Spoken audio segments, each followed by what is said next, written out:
आगे बढ़ते हैं। देश में वक्फ संशोधन बिल को लेकर सियासी तापमान चढ़ा हुआ है।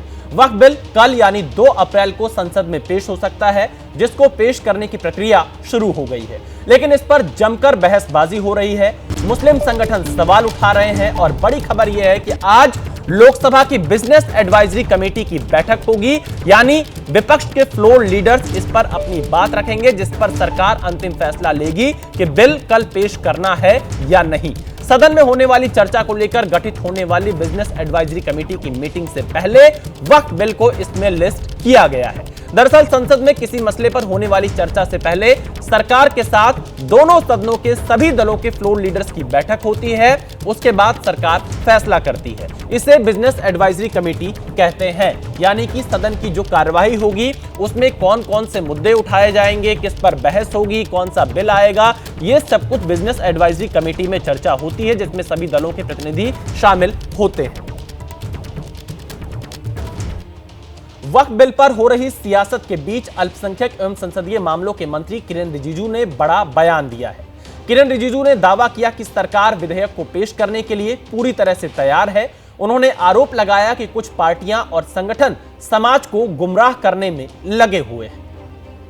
लेकिन वक्फ बिल आने से पहले समाज में तनाव पैदा करने के लिए कुछ संगठन जो प्रयास कर रहा है हमारा नज़र में आ रहे हैं। हमने शुरू से बताया कि वक्फ बिल में जो ज़रूरत चीज़ है, जो लोगों का भला के लिए, मुसलमानों का मस्जिदें, कब्रिस्तान और मुसलमानों का ज़मीन जायदाद छीन लिया जाएगा, ऐसा क्यों बोलते हैं? वक्फ कानून आज़ादी से पहले भी था हिंदुस्तान में, आज़ादी के बाद में भी ये कानून मौजूद है। वक्फ कानून के ऊपर में लगातार बदलाव भी किया गया है और वो कानून चलते रहा। तो वक्फ कानून इतने सालों से चल रहा है और इसको गैर संवैधानिक बताना, अनकॉन्स्टिट्यूशनल, अनलॉफुल बताना, इससे बड़ा झूठ क्या हो सकता है?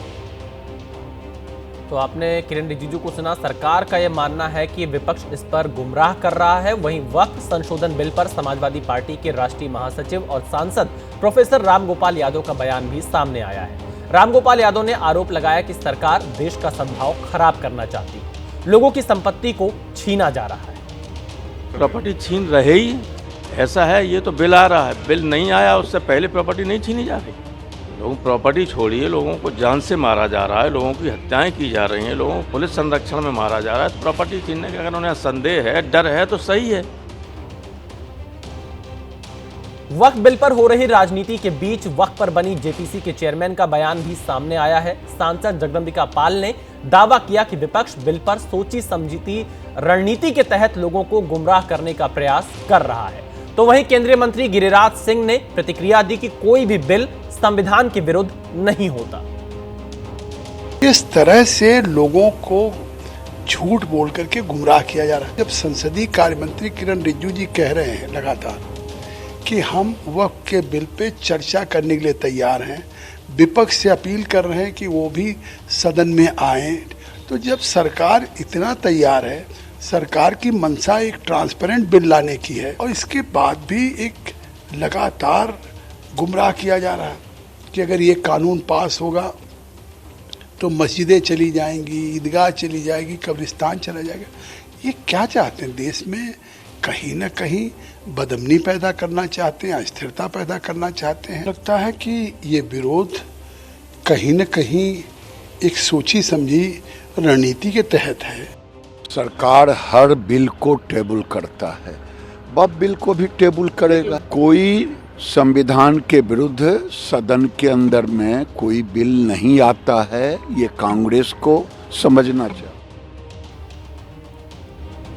वहीं दूसरी तरफ कांग्रेस बिल के खिलाफ हमलावर है। जेपीसी पर बनी समिति में कांग्रेस के 2 सांसदों ने बिल को असंवैधानिक बताया है। सैयद नासिर हुसैन ने कहा कि बिल पर सरकार गलत इंफॉर्मेशन फैला रही है, तो इमरान मसूद ने सरकार पर सवाल उठाते हुए कहा कि लोकतांत्रिक परंपराओं का पालन कहां हो रहा है। हिस्ट्रीली ये बिल को लाया जा रहा है, इससे एकदम साफ है कि सरकार इसमें सीरियस काम नहीं चाहती है। सरकार नहीं चाहती कि इसमें एक्चुअली वक्फ इंस्टीट्यूशंस में सुधार हो। इस वक्फ बोर्ड को लेके पूरे देश भर में गलत इन्फॉर्मेशन फैलाने की सरकार कोशिश कर रही है। इसमें सिर्फ ये होगा कि ये अगर बिल आएगा तो गांव-गांव, गली-गली में जहाँ पे वक्फ के इंस्टीट्यूशन है वहाँ पे इनके लोग कंट्रोवर्सीज खड़ा करेंगे और वो कंट्रोवर्सीज चलते रहेंगे, जिसके तहत इनका वोट बैंक बनते रहेगा। ये वक्फ जो बिल जो है, हम लगातार शुरू से इसका विरोध कर रहे हैं और इसका विरोध के हमारे तार्किक कारण हैं। संविधान ने जो हमें संरक्षण दिया है, संविधान की कई धाराओं के ऊपर ये पूरी तरीके से ओवरलैपिंग करने का काम करता है। वक्फ को पूरी तरीके से बर्बादी की तरफ ले जाने का काम करता है। जो वक्फ की कीमती प्रॉपर्टीज़ हैं उनको खुर्द-बुर्द करने की तैयारी पूरी तरीके से, ये अभी मुसलमानों के ऊपर हमला है, फिर ये दूसरों के ऊपर होगा। बड़े बड़े मंदिर हैं जिनके पास प्रॉपर्टी है, उनके ऊपर भी हमला होगा। आग लगती है तो फिर वो ये नहीं देखती है कि घर किसका है, फिर तो वो लगती है। आज ये इस तरह से जो धार्मिक संस्थाओं को या उनको हथियाने की कोशिश की जा रही है, ये आज हमारे साथ हो रहा है, कल दूसरों के साथ होगा।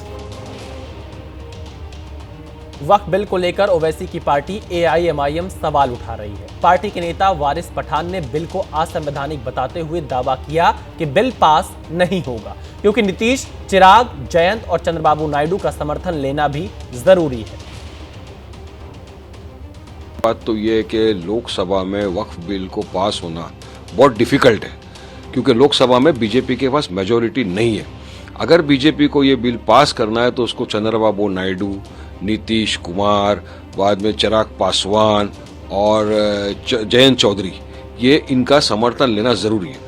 और मैं एक चीज़ आपके माध्यम से कहना चाहता हूँ, अगर ये लोगों ने इस बिल को समर्थन किया तो भारत देश का मुसलमान कभी भी इन लोगों को माफ़ नहीं करेगा क्योंकि ये बिल पर से असंवैधानिक है।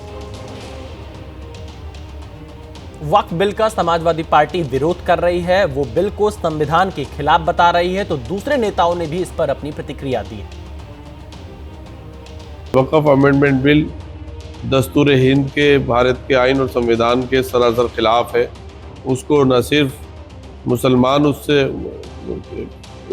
जो है नाराज़ हैं कि उनके फंडामेंटल राइट्स जो है उनको कुचला जा रहा है, बल्कि इससे देश के दीगर अदर माइनॉरिटीज़ क्लासेस जो हैं वो भी खफा हैं और वो भी ये उससे जो है नाराज़गी जता रहे हैं। तो इसलिए हम आपके चैनल के द्वारा ये अपील करते हैं हुकूमत से कि वो इसको फ़ौरन वापस ले ले, वरना लोगों के अंदर नाराज़गी बढ़ती ही जाएगी जब तक ये बिल वापस नहीं हो जाता। मुझे इसकी जानकारी नहीं है कि बिल पे 2 तारीख को पेश किया जाए, लेकिन अगर ऐसी बातें हैं तो ये जल्दबाजी होगी। मैं अपने नेता पर पूरा यकीन है कि जल्दबाजी में कोई कदम उठाना ठीक नहीं होता है और हमको लगता है कि इस पर पूरा विचार नीतीश कुमार जी करेंगे क्योंकि इसमें एक पूरे देश स्तर पे, सिर्फ बिहार ही नहीं, हिंदुस्तान के हर गोशे में लगभग 20 से 25 करोड़ मुसलमानों में तशवीश है। इसलिए इस पर पूरा विचार होना चाहिए और हम समझते हैं कि इस पर विचार माननीय मुख्यमंत्री जी करेंगे क्योंकि चुनावी वर्ष भी है और हक की बात जहाँ पे है और नीतीश कुमार जी हक पे ही रहते हैं, तो हम हक के खिलाफ जाएंगे नहीं, मुझे ऐसा यकीन है। सभी की निगाहें जेडीयू यानी नीतीश कुमार की पार्टी पर है। वक्फ बिल को लेकर केंद्रीय मंत्री ललन सिंह का बयान सामने आया है। ललन सिंह ने कहा कि हमारी पार्टी जो करेगी वो लोकसभा में करेगी। जेडीयू नीतीश को कांग्रेस का सर्टिफिकेट नहीं चाहिए। मुसलमानों के लिए नीतीश कुमार ने काम किया है। कांग्रेस वोट बैंक की राजनीति करती है। कांग्रेस मुस्लिमों का इस्तेमाल कर रही है, यह आरोप लगाया है ललन सिंह ने। तो वक्फ बिल को लेकर केंद्रीय मंत्री ललन सिंह का बयान सामने आया है। कांग्रेस मुस्लिमों का इस्तेमाल करती है, हमारी पार्टी जो करेगी वो लोकसभा में करेगी। क्या कुछ कहा है ललन सिंह ने, आइए आपको सुनाते हैं। नीतीश कुमार जी को सर्टिफिकेट की जरूरत नहीं है। नीतीश कुमार जी ने पिछले 20 वर्षों में मुसलमानों के हक में उनके सामाजिक, आर्थिक, शैक्षणिक उत्थान के लिए जो काम किया है वो देश की आजादी के बाद किसी राज्य में आज तक किसी सरकार ने काम नहीं किया। नीतीश कुमार जी ने भागलपुर का जो दंगा हुआ था जिसमें हजारों मुसलमान मारे गए थे, किसके शासनकाल में हुआ था? कांग्रेस पार्टी के शासनकाल में हुआ। क्या किया इस कांग्रेस पार्टी ने? नीतीश कुमार जी ने सभी दंगा पीड़ित परिवारों को न्याय दिया। वक्फ संशोधन बिल पर अखिलेश यादव की प्रतिक्रिया भी सामने आई है। अखिलेश यादव ने कहा कि हम लोग इस बिल के खिलाफ हैं। अखिलेश ने कहा बीजेपी हर जगह कंट्रोल करना चाहती है। अखिलेश यादव ने इस बिल का विरोध किया है। वक्फ संशोधन बिल के विरोध में अखिलेश यादव, और क्या कुछ कहा है अखिलेश यादव ने, आपको सुना देते हैं। बोर्ड के खिलाफ हैं हम लोग, इसलिए खिलाफ हैं क्योंकि भारतीय जनता पार्टी हर जगह हस्तक्षेप करना चाहती है। भारतीय जनता पार्टी हर जगह अपना कंट्रोल चाहती है। वक्फ बोर्ड के खिलाफ हैं हम लोग, इसलिए खिलाफ हैं क्योंकि भारतीय जनता पार्टी हर जगह हस्तक्षेप करना चाहती है। भारतीय जनता पार्टी हर जगह अपना कंट्रोल चाहती है।